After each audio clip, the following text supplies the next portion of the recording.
Welcome back to my channel. అందరూ ఎలా ఉన్నారు? నేనైతే చాలా చాలా బాగున్నా. మీరందరూ ఎలా ఉన్నారో కామెంట్ సెక్షన్లో చెప్పండి. ఈ వీడియో కనుక మీకు నచ్చినట్లయితే లైక్ చేయండి, షేర్ చేయండి, కామెంట్ చేయండి, సబ్స్క్రైబ్ చేయండి. సబ్స్క్రైబ్ చేయడం వల్ల నేను పెట్టే ప్రతి నోటిఫికేషన్ మీ వరకు వెంటనే వస్తుంది. బెల్ ఐకాన్ని క్లిక్ చేయడం మర్చిపోకండి. ఈరోజు మా అత్తమ్మ ఏం చేస్తుందంటే చిక్కుడుకాయ కర్రీ ఇంకా పెసరి రవ్వతోటి గోలాలు ప్రిపేర్ చేస్తుంది. గోలాలు అయితే ఫస్ట్ ఆయిల్ హీట్ చేసుకొని తర్వాత అందులో ఎండుమిర్చి పోపు దినుసులు అనేటివి యాడ్ చేసుకుంది.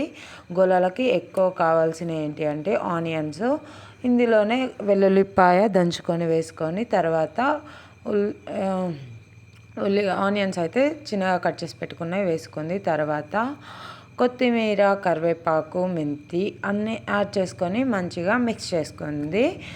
అసలు అయితే ఈ వీడియో ఎడిటింగ్ చేయాల్సి వస్తుందని నేను ఎక్స్పెక్ట్ చేయలేదు. ఎందుకంటే దీనికి వాయిస్ అనేది అస్సలు రాలేదు వీడియోకి. అది వాయిస్ అత్తమ్మ చెప్తూ చేసింది. నేను పెసరపిండితోటి ఎప్పుడు చేయను, శనగపిండితోటి చేస్తాను. అయితే అత్తమ్మ వాయిస్ ఓవర్ ఇవ్వడం అంటే కష్టం, కాకపోతే చెప్పుకుంటూ చెయ్యి అంటే చేస్తా అంది. చెప్తూ చేసింది పాపం. కాకపోతే వాయిస్ అనేది అస్సలు ఈ వీడియోకి అయితే రాలేదు. నేనైతే చాలా చాలా డిసప్పాయింట్ అయ్యాను. ఇలా 2-3 వీడియోస్ కూడా జరిగాయి అలానే. ఇప్పుడైతే ఇంకా అత్తమ్మ చేసిన గొల్లల వీడియోని అయితే నాకు డిలీట్ చేయబుద్ధి కాలేదు, అందుకే ఎడిటింగ్ చేస్తూ వాయిస్ ఓవర్ అయితే ఇచ్చాను. ఇందులో ఇవన్నీ ఫ్రై అయిన తర్వాత పసుపు అనేది యాడ్ చేసుకుంది. తర్వాత సాల్ట్ కూడా సరిపడా, టేస్ట్కి సరిపడా యాడ్ చేసుకుంది. మా కోసం అయితే ఒక 1/2 kg కన్నా ఎక్కువనే 300 grams దాకా అది గోళాల కోసం పిండిని అయితే ప్రిపేర్ చేసింది. దానికి సరిపడా సాల్టు, కారం, పసుపు అన్నీ యాడ్ చేసుకుంది. అదే రోజు చిక్కుడుకాయల కర్రీ కూడా చేసాము. చిక్కుడుకాయ కర్రీ వీడియో కూడా తీసా, బట్ ఆ వీడియోని అయితే డిలీట్ చేసా. ఎందుకంటే నాకు చాలా బాధ అనిపించింది వాయిస్ ఏం రాకపోయేసరికి. ఇప్పుడైతే ఇదే గంజిలో పిండి అనేది యాడ్ చేసుకుంటుంది. పోపు వేసుకుంది కదా, పోపులో అందులో ఏంటి పెసరిది రవ్వ అనేది యాడ్ చేసుకుంది.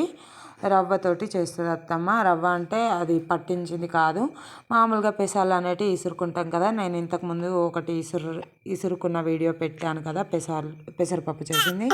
అది చేసినప్పుడు నూకలాగా వచ్చింది, సపరేట్ చేస్తుంది అత్తమ్మ. దాంతో గోళాలు చేస్తుంది. ఈ పిండిని అయితే మంచిగా కలుపుకొని పోపులో తర్వాత అదే గంజిలో వాటర్ అనేది యాడ్ చేసుకుంది. హాఫ్ గ్లాస్ దాకా యాడ్ చేసుకొని క్యాప్ పెట్టి క్లోజ్ చేసుకుంది. అవి ఎసర్లు వచ్చే వరకు వీటిని అయితే గోలల్లాగా ప్రిపేర్ చేస్తుంది అత్తమ్మ. చిన్నోడు కూడా వాయిస్ ఓవర్ ఇస్తుంటే అస్సలు వినట్లేదు, ఏడుస్తుంటూ. పోపు అనేది ఇందులో వంచుకున్న తర్వాత మంచిగా మిక్స్ అయితే చేసుకుంది చేయితోటి. ఆ తర్వాత కొంచెం వాటర్ అనేది యాడ్ చేసుకుంటూ కలుపుకుంది. యాక్చువల్గా వీడియో కూడా క్లారిటీ లేదు. ఈ వీడియోలో ఎవరికైనా అర్థం కాకుంటే మరొకసారి అత్తమ్మతోటి ఈ వంట అయితే చేసి ప్రిపేర్ చేసి వీడియో అనేది అప్లోడ్ చేస్తా. ఈ వీడియో మళ్ళొకసారి చేయాలని నాకైతే ఉంది. మీరు ఎంతమందికి కావాలనుకుంటారో కామెంట్ చేయండి. వీడియో నచ్చినట్లయితే లైక్ చేయడం మర్చిపోకండి. వాటర్ అయితే ఎక్కువ యాడ్ చేసుకోకండి, కొంచెంగా యాడ్ చేసుకొని ఇలా గోలల్లాగా ప్రిపేర్ చేసుకొని చూడండి. రాకపోతే మళ్ళీ కొంచెం వాటర్ అనేది అయితే యాడ్ చేసుకోవచ్చు, లేకపోతే మాత్రం అదే సరిపోతుంది. కొంచెం ముందు జాగ్రత్తగా కొన్ని యాడ్ చేసుకోండి, ఎందుకంటే ఎక్కువ వాటర్ అయితే జ్యూస్ లాగా అయిపోతుంది, అప్పుడు గోళాలు అయితే ప్రిపేర్ కావు. అత్తమ్మ ఇట్లా పిడిసలాగా చేస్తుంది, చూసారు కదా. అవి చేస్తూ ఎసరు వచ్చిన వాటర్లో అలానే డైరెక్ట్గా వేసుకుంటుంది. వేసుకొని అన్నీ చేసుకొని క్యాప్ అయితే వేసుకున్న తర్వాత క్యాప్ అయితే పెట్టి క్లోజ్ చేసేసుకుంది. వీడియోస్ ఎలా ఉంటున్నాయో కామెంట్ చేయడం మర్చిపోకండి.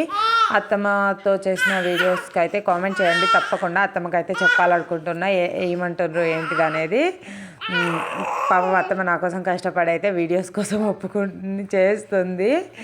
ఇంకా క్యాప్ పెట్టి ఒక 10 minutes తర్వాత అయితే చెక్ చేసుకోండి. 10 minutes తర్వాత ఉడికాయో లేదో తెలుస్తుంది. ఇప్పుడైతే చూశాను, నేను చెక్ చేసా. టమాటో వెళ్ళింది అయితే అలా అయిపోయింది. ఉడికిందా లేదా అనేది మనకు కొంచెం తిని చూస్తే తెలిసిపోతుంది. పచ్చిగా అనిపిస్తే మాత్రం ఉడకనట్టు. ఇంకో 5 minutes క్యాప్ అయితే పెట్టేసుకొని క్లోజ్ చేసుకోవచ్చు. ఆ రోజు అయితే టేస్ట్ అయితే చాలా అంటే చాలా బాగుంది, నాకు కూడా నచ్చినాయి. నేను ఎప్పటికీ శనగపిండిగా చేస్తాను, కానీ ఈసారి పెసరి వాటితో కూడా ట్రై చేస్తే చాలా బాగుండే. దీనికైతే ఎల్లిపాయ నూనె నేనంట, అత్తమ్మ వాళ్ళు అయితే పోనీ నూనె అంటారు, అది ప్రిపేర్ చేస్తుంది ఇప్పుడు. ఎల్లిపాయ నూనె అయినా పొని నూనె అయినా ఒకటే కాబట్టి దానికి కావాల్సిన ఐటమ్స్ అయితే ఎల్లిపాయలు, జీలకర్ర, ఎండుమిర్చి, ఆవాలు, ఆయిల్ అంతే దానికి కావాల్సింది. ఫస్ట్ అయితే చిన్న బౌల్ పెట్టుకొని దాంట్లో ఆయిల్ అయితే మనకు ఎంత కావాలో అంత వేసుకొని అది హీట్ అయిన తర్వాత ఆవాలు, జీలకర్ర వేసుకోవాలి. ఆవాలు, జీలకర్ర చిటపటలాడిన తర్వాత ఏం వేస్తుంది అత్తమ్మ అంటే అన్నీ అందులో ఆవాలు, జీలకర్ర, కరివేపాకు, ఎండుమిర్చి అన్నీ ఉన్నాయి. అవన్నీ ఒకటేసారి వేసుకుంది. చిటపటలాడిన తర్వాత వెల్లుల్లిపాయ మాత్రం ఒక్క ముక్క దంచుకొని వేసుకుంది. ఒక్కటే నిమిషం అది స్టవ్ ఆన్ చేసుకొని ఉంచుకుంది. ఆ తర్వాత కొంచెం ఫ్రై అయిపోగానే బంద్ చేసింది. ఆయిల్ అయితే హీట్ ఉంటుంది కదా, అది హీట్ తగ్గేలోపు వెల్లుల్లిపాయ అనేది కరకరగా అవుతుంది. అది కాంబినేషన్ దేనికంటే గోలాలకి కాంబినేషన్ చాలా చాలా చాలా టేస్టీగా ఉండే. నాకైతే చాలా బాగా నచ్చింది. ఎవరైనా ట్రై చేయకుంటే తప్పకుండా ట్రై చేయండి. మీకు ఎలా టేస్ట్ అనిపించిందో కూడా కామెంట్ చేయండి. లైక్ చేయడం మర్చిపోకండి. Comment, share, subscribe to my channel.